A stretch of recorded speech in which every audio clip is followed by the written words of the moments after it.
इतना सुंदर मानव देह भगवान ने हमें दिया है। हमने कल भी परसों भी बताया था कि हम अच्छा, एक होता है कृतज्ञ और एक होता है कृतज्ञ। अब इन दोनों में अंतर क्या है? कृतज्ञ वो होता है यदि किसी ने आपको एक गिलास जल पिलाया तो बदले में आप मन में भावना रखो कि इसने मुझे एक गिलास जल पिलाया है, मैं इसे एक गिलास दूध पिलाऊंगा तब जाके मैं इसके कर्ज से उऋण हो पाऊंगा। ये तो हो गया कृतज्ञ। और एक होता है कृतज्ञ। किसी ने यदि उसे एक गिलास जल पिलाया तो वो मन में भावना रखेगा कि जल का जल पी लो, गिलास भी ले चलो। भगवान ने हमें मानव देह दिया, उन्हीं से चोरी करते रहते हैं, है ना? तो कृतज्ञ नहीं, कृतज्ञ बनिए जीवन में। चाहे भगवान के प्रति हो, चाहे परिवार के प्रति हो, चाहे गुरुदेव के प्रति हो। एक नया नया शिष्य बना था एक गुरु जी का, ज्यादा कुछ पता नहीं था लेकिन आलसी बहुत था। ध्यान से सुनना, जो आलसी हो उनके लिए ही, जो अपने माता पिता की गुरु की आज्ञा का पालन नहीं करते ना। तो रात्रि का संध्या काल का समय हो गया था, वर्षा हो रही थी बहुत तेज। तो गुरुजी ने कहा बेटा जाओ, और कोई अभी है नहीं, तुम जाकर एक काम करो, गौ माता को वहां से बंधन से खोलकर इस ओर उन्हें बांध दो। तो शिष्य लेटे लेटे ही कहता है गुरुजी मैं कैसे किसी को बंधन से मुक्त कर सकता हूँ, मैं तो खुद ही बंधन में बंधा हुआ। इस मोह के संसार के जाल में प्रभु मैं तो खुद ही बंधा हुआ। भगवान गुरुदेव ये मेरे योग्य कार्य नहीं है, मैं किसी को कैसे बंधन से मुक्त कर सकता हूँ। अच्छा भैया, गुरुजी सोचते हैं चेला नहीं गुरु ही मिला है। गुरुजी उठे, बेचारे गए, उन्होंने गौ माता को खोला, उन्हें छांव में बांधा जिससे वो भीगे ना। अब थोड़ी देर बाद गुरुजी ने कहा कि बेटा एक काम करो, जरा बाहर जाकर देख के आओ, वर्षा हो रही है कि रुक गई। गुरुजी बहुत ठंड हो रही है, एक काम कीजिए, देखिए ये बिल्ली बाहर से आई है, इस पर हाथ फिरा के देख लीजिए, अगर सूखी है तो वर्षा रुक गई है और गीली है तो वर्षा। कहा बहुत बढ़िया। अब सोने की बारी आई तो दीपक जल रहा था, तो कहा बेटा एक काम करो, इस दीपक को शांत कर दो जिससे नींद आ जाए। तो कहता है गुरुजी दीपक बहुत दूर है मुझसे, आप एक काम कीजिए, नेत्र ही बंद कर लीजिए, पता ही नहीं चलेगा अंधेरा हुआ है कि नहीं हुआ है, दीपक बुझाने की जरूरत ही नहीं। तो बेचारे गुरुजी ने पहले दीपक शांत किया, फिर जाके सोए। अब भोर में आश्रम में कोई बहुत बड़ा धनवान बहुत सुंदर मिठाई लेकर आया था गुरुजी के लिए। मिठाई लाया, गुरुजी तो गुरुजी है, सब बच्चों की चिंता होती है। उन्होंने मिठाई ली और पहले उस शिष्य को आवाज लगाई, बेटा लो ये सज्जन मिठाई लाए हैं, इसे पालो। तो कहता है गुरुजी मैंने आपकी 3 आज्ञाओं का पालन नहीं किया, यदि ये चौथी आज्ञा का भी पालन नहीं करूंगा तो बहुत बड़ा पाप हो जाएगा, लाइए मिठाई दे दीजिए। बोलो राधे राधे। और धीरे से, और धीरे से, है ना? समझ में आया कुछ? किस किस को समझ आया? आया, धीरे धीरे खुल जाओगे, समय लगेगा। देखो, मात पिता गुरु नावही माता। हमारे श्री रघुनाथ जी, श्री राम जी हमें क्या सिखाते हैं, हमें जीवन को कैसे जीना है। श्री रामचरितमानस हमें क्या सिखाते हैं? भगवान ने कोई जादू कोई चमत्कार नहीं किया। आए साधारण मनुष्य की भांति उन्होंने विद्या अर्जित की, साधारण मनुष्य की भांति ही उन्होंने संपूर्ण कार्य किया। सभी दैत्यों को भी उन्होंने अपनी शक्ति से ही, अपने पराक्रम से ही हराया। और तो और वन की इतने भीषण भीषण दिन उन्होंने काटे। चाहते तो माया से क्या नहीं कर सकते थे, लेकिन नहीं, उन्होंने इस साधारण मनुष्य की भांति इस भूधरा धाम पर आकर लीला की। और लीला करने के पश्चात उससे हमें क्या सीखना चाहिए कि हमें जीवन में जब भगवान ने ऐसी ऐसी विकट परिस्थितियों का सामना किया तो हम कौन हैं? हम तो तुच्छ से मानव हैं। तो जब भगवान वो कर सकते हैं, ऐसी परिस्थितियों का सामना कर सकते हैं बिना डगमगाए, और हम पे कोई छोटी सी भी आपदा आ जाती है तो हम सारे संपूर्ण मोहल्ले को सर पे उठा लेते हैं। घर तो बहुत दूर हो गया, पूरा मोहल्ला सर पे उठा लेते हैं। क्यों?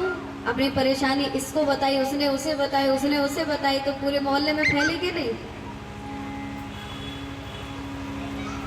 कहते हैं कि लोग हमारी परेशानी का मजाक उड़ाते हैं। भैया आप खुद उड़वा रहे हो। यदि अपनी परेशानी किसी दूसरे को बताओगे ही नहीं तो क्या उसे स्वप्न हो रहा है कि आप परेशान हो? यदि जीवन में सुख शांति चाहते हो तो किसी को अपनी ना सुख बताओ ना दुख बताओ। बताने के लिए एक बैठे इन्हें चाहे जो बताओ, लेकिन ये दुनिया दूसरे को सुखी नहीं देख सकती। ये अकाट्य सत्य है। आज की जो वास्तविकता है वो यही है। इसलिए किसी को अपनी परेशानी बताने की जरूरत नहीं, क्योंकि वो सलाह नहीं देगा, वो मुस्कुराएगा, चार आदमियों में तुम्हारी बुराई करेगा, और ये बात तुम्हें बाद में हजम नहीं होगी। तो इसलिए यदि अपनी इज्जत बचा के रखनी है तो फिर कभी भी अपने घर गृहस्थी की बात न मायके में बतानी है, न यहाँ किसी सखी सहेली को बतानी है। अपने आप में सुलझाओ, अपने आप में सुखी रहो। जो हो, ज़्यादा परेशान भी हो तो बिहारी जी से अपनी बातें साझा करो। आरंभ में समय लगेगा, लेकिन धीरे धीरे धीरे धीरे जब आपका और शिजू और बिहारी जी का संबंध परिपक्व हो जाएगा ना, फिर आपको स्वयं पता लगेगा जो आज हम कह रहे हैं वो आपको धीरे धीरे महसूस होने लगेगा। अभी तो ये साधारण सी बातें लग रही होंगी सुनने में, नहीं ऐसा ही है? यहाँ तो भैया पता नहीं चलता कौन हाँ कर रहा है, कौन ना कर रहा है, कौन सो रहा है और कौन बोले राधे राधे। और धीरे से, और धीरे से। अच्छा, आप सबकी एक खासियत बता दें। बड़ाई सुनना तो सबको पसंद है ना। यहाँ की सबसे अच्छी बात हमें लगी कि आप सब लोग चाहे कथा ना श्रवण करने हो, चाहे कथा ना श्रवण करने हो, लेकिन चुपचाप बैठे। नहीं तो बताना नहीं चाहिए, लेकिन अभी जब हम किशोर में कथा करने गए थे तो वहाँ हमारी माताएं, ऐसा लगता था कि वर्षों बाद जेल से बाहर निकली हो। मतलब हमारी आवाज कम और उनकी आवाज ज्यादा सुनाई देती। अब जो कथा सुनने आए बेचारे वो बैठे रहते थे, क्या करें। अपने ने एक बार जोरदार ताली बजा देना, देखा अपने लिए कितनी जोर की बजी है। अपनी बड़ाई है ना, लेकिन यहाँ तक ठीक है।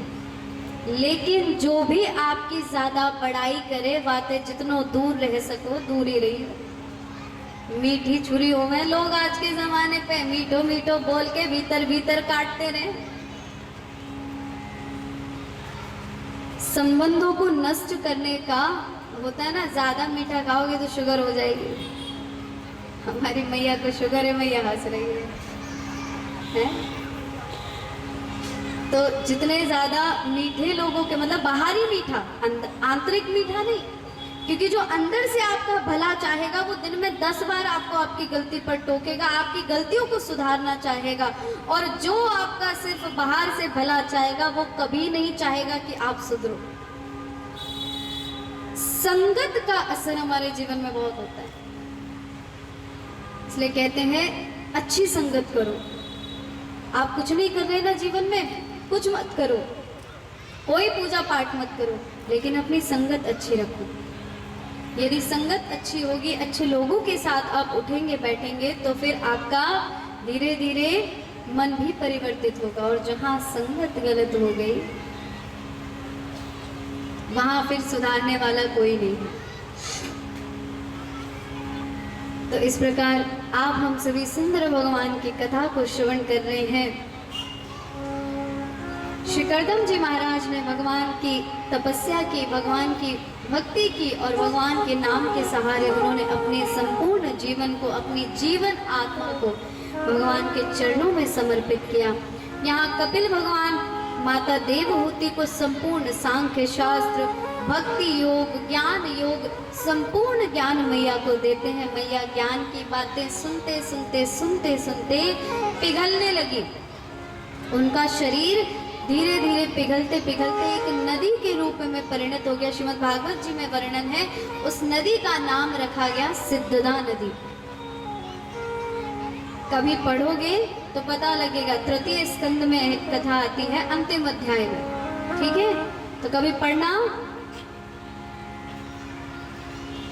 आगे सुंदर, अभी हमने किसका चरित्र श्रवण किया? मनु जी महाराज की एक कन्या का चरित्र श्रवण किया।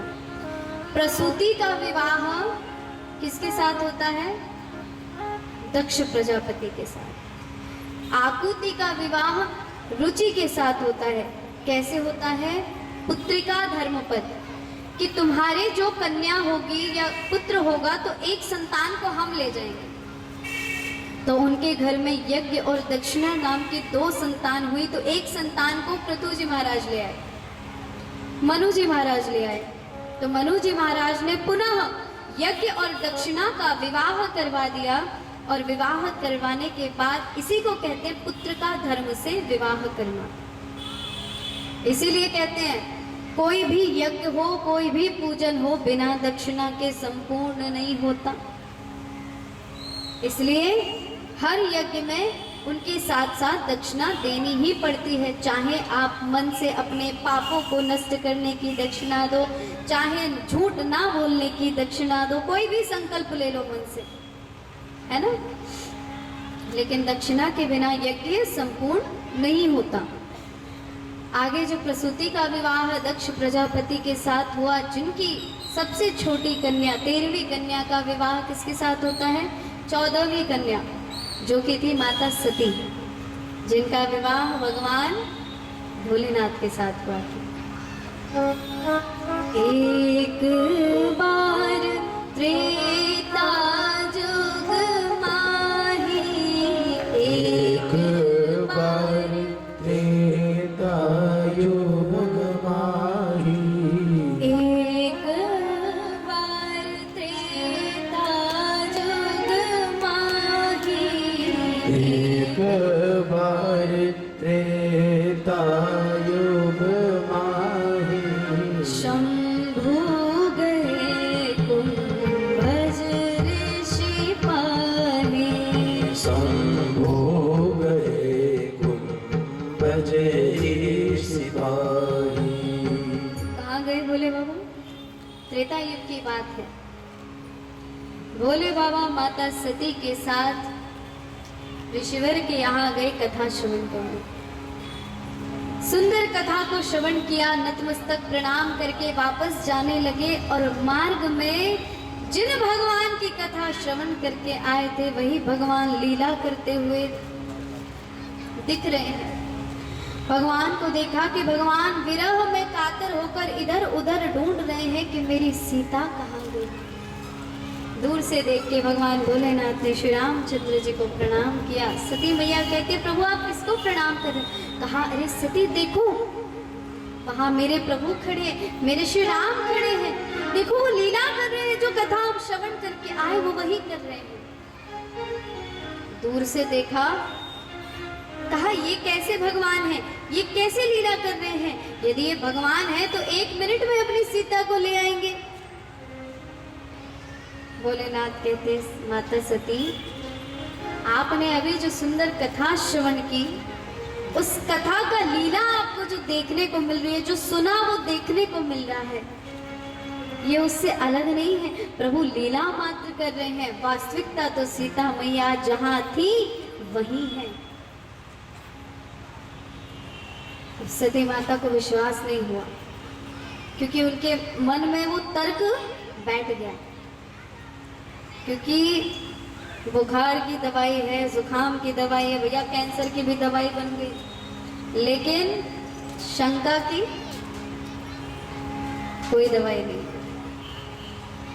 शंका कभी भी, जिसे हम किसी के ऊपर संदेह करते हैं, शंका करते हैं, जिसे आपकी भाषा में बोले शक करते हैं, है ना, उसकी दुनिया में कोई दवाई नहीं है। करते हो तो करते रहो। जितना इस शंका के भ्रमर से दूर रहोगे उतना प्रभु के निकट रहोगे। जितनी शंकाएं करोगे कि भगवान तो मूर्ति है, भगवान तो है ही नहीं, भगवान तो बस ग्रंथों में वर्णित है, भगवान कहीं दिखते नहीं, ये जो सांस ले रहे हो ये भगवान की दी हुई है। यदि भगवान ने हमें नहीं बनाया होता, भगवान ने ये सांस नहीं दी होती तो किसने दिया? किसने बनाया? हमने। ये सृष्टि किसने बनाई? आज की जो नई युवा पीढ़ी है उनके ये तर्क होते हैं कि ये तो भगवान श्री राम थोड़े ही है, भगवान थोड़े है, ये तो मूर्ति है। तो भैया जो हमारे 24 अवतारों में भगवान की जो वर्णन है कि भगवान ने कब कब कैसे कैसे अवतार लिया, भगवान ने श्री राम जब अवतार लिया तब बेशक उन्होंने कोई चमत्कार नहीं किया, लेकिन आए तो वो लीला करने ही थे, हम सबको सिखाने ही आए थे, है तो वो भगवान ही। लेकिन जितनी हम शंका करेंगे उतनी शंका बढ़ेगी, शंका कभी नष्ट नहीं हो सकती। शंका सिर्फ और सिर्फ विश्वास की ज्योति से नष्ट हो सकती है। जब तक मन में प्रभु के लिए विश्वास नहीं है, जब तक हमने धर्म शास्त्र ग्रंथ नहीं पढ़े, तब तक हम भगवान को मूर्ति ही मानेंगे, उन्हें भगवान मान ही नहीं सकते। इसलिए अपने बच्चों को, नई जो पीढ़ी है, नई जो जनरेशन है, उन्हें धर्म शास्त्रों का ज्ञान करवाइए, अन्यथा हमारा सनातन धर्म बहुत पीछे चला जाएगा। सनातन धर्म की ध्वजा फहराती रहे, उसके लिए अपने बच्चों को अच्छे संस्कार दीजिए, धर्म ग्रंथों का, धर्म शास्त्रों का धीरे धीरे सही अध्ययन करवाइए, बोध करवाइए, जिससे उन्हें पता चले कि हमारे वास्तविक भगवान आखिर है कौन। तो सती माता को शंका हुई, थोड़े ही दूर जाकर भोलेनाथ विराजमान हुए, कहा देवी अब मैं थोड़ी देर विश्राम करूंगा। सती माता कहती है प्रभु मैं आपकी बात पर विश्वास करना चाहती हूँ, मैं जाकर श्री राम को प्रणाम करके आती हूँ। ऐसा कहकर मैया गई, लेकिन मैया ने क्या किया ये तो पता होगा ना आप सबको। मैया ने सीता मैया का वेश धारण कर लिया और श्री राम जी के आगे आगे चलने लगी। भगवान समझ गए। भगवान ने कहा मैया बाबा को कहाँ छोड़ आई। जो ही ये बात सुनी सती मैया ने, मैया ग्लानि से भर गई और बिना कुछ उत्तर दिए वहां से चली गई। अब भगवान भोलेनाथ तो ध्यान लगा रहे थे, उन्हें ध्यान में सब कुछ दिख रहा है कि हमारी देवी क्या करके आई है। जिस समय भगवान ने ये देखा कि मेरे इष्ट, मेरे प्रभु श्री राम ने मेरी अर्धांगिनी को मां का दर्जा दे दिया,